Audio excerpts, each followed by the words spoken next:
All right, so let's jump right in. Today, we're going to break down the core ideas of environmental ethics. It's a field that tackles some really big and honestly really tough questions about our relationship with the planet and how we even begin to decide what's right and what's wrong when it comes to the environment.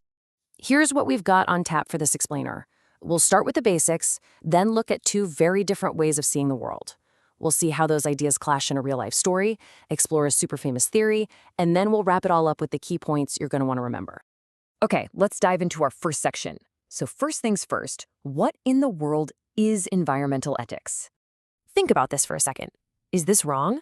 This is the exact kind of tricky, real-world question that environmental ethics forces us to deal with. I mean, on one hand, you have a farmer who just wants to provide for their family, which is a pretty basic human need.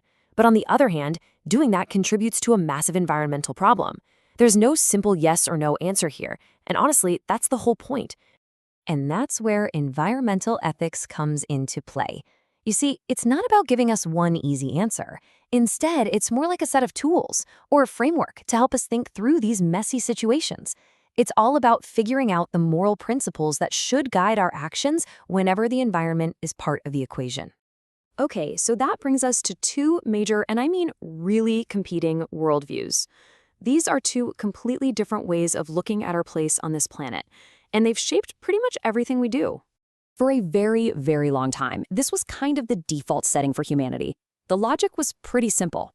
The Earth is huge, and its resources are basically endless. If you use up all the trees or minerals here, you just move on and find more over there. This is what we call a totally anthropocentric view, which is just a fancy way of saying it's human-centered. It's the idea that the planet is ours for the taking. But well, eventually we started to hit a wall. We realized there aren't any new frontiers left to conquer on this planet. And that realization led to a totally different way of thinking, the sustainable ethic. This is built on the idea that resources are limited, and we need to act more like caretakers than conquerors. The great conservationist Aldo Leopold summed us up beautifully with his idea of the land ethic, which is all about expanding our sense of community to include the land itself. And this chart just lays it all out crystal clear. Look at the role of humans, master of the planet versus part of nature. Or what about economic growth? Under the frontier ethic, it's always the main goal. But the sustainable ethic says, whoa, wait a minute. Endless growth just isn't possible on a finite planet. Seeing them side by side like this really drives home how fundamentally different these two worldviews are. These are really the core beliefs of the sustainable ethic. And if you look closely, you can see how they all flow from that one single, powerful idea. We live on a finite planet. It completely changes our role from being conquerors of nature to being members of the natural community. Now, let's see how these big, abstract ideas actually play out in the real world. We're going to look at a real, high-stakes conflict from American history that really brings this whole debate to life. Okay, so picture this. The year is 1913.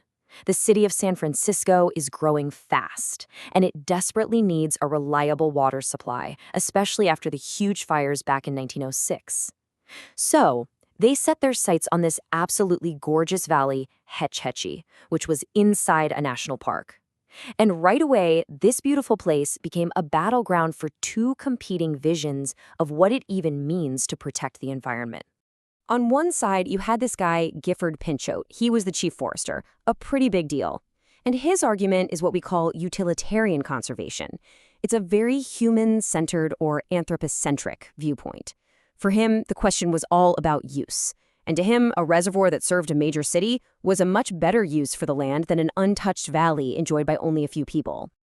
And then, on the complete opposite side, you have John Muir, the legendary founder of the Sierra Club. He was all about preservation. This is a biocentric or life-centered view. It says that we should protect wilderness not because of what it can do for us, but because it has its own inherent beauty and spiritual value. He literally saw the valley as a natural temple, and damming it was, in his eyes, a kind of sacrilege. So, who won? Well, in the end, Congress voted with Pinchot, and the dam was built. The valley is a reservoir to this very day. But here's the thing. Muir's side might have lost the battle, but their fight was definitely not for nothing. This was a massive turning point. It forced the whole country to think about what conservation really meant, and led directly to stronger laws to protect other national parks down the road. This story is actually a perfect lead-in to our next big idea. It's a really famous theory that explains what can happen when we follow that frontier ethic, that intense focus on individual gain without any limits. So back in 1968, a biologist named Garrett Hardin came up with this powerful idea.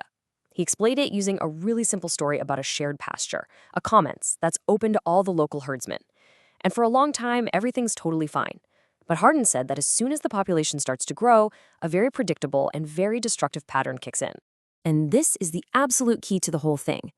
Let's break down the logic from the point of view of just one herdsman. He thinks, okay, if I add one more cow to my herd, I get all the profit from that cow. But the cost, the slightly more overgrazed pasture, is shared by everyone. So the benefit to him is +1, while the cost is just a tiny fraction of -1. The rational choice for him as an individual is to always add another animal. And you might be thinking, okay, old story about pastures, whatever. But this isn't just about sheep, right? Think about our modern commons, the fish in the ocean, the clean air we breathe, the water in our rivers, even the entire global climate. Hardin's theory helps explain why these big shared resources are so incredibly hard to manage.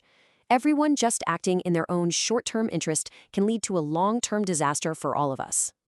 Okay, wow, we have covered a ton of ground. So let's boil it all down and wrap up by focusing on the key takeaways. If you're studying for a quiz or a test, these are the concepts you'll absolutely want to have locked in. Think of this as your personal cheat sheet. You've got the core definition, the 2 opposing ethics, and that land ethic idea from Aldo Leopold we mentioned, which is so central to sustainable thinking. Then you have the key historical example and that critical theory about the commons. If you understand these 6 concepts and how they all connect, you've really got a handle on the fundamentals. So I'm going to leave you with this question to think about. As you go about your day, just look around. Which ethic do you see winning out? Is it the frontier ethic of endless consumption? Or is it the sustainable ethic of conservation? Because this isn't just a topic for a class, you know. It's really the fundamental choice that is going to define our future on this planet.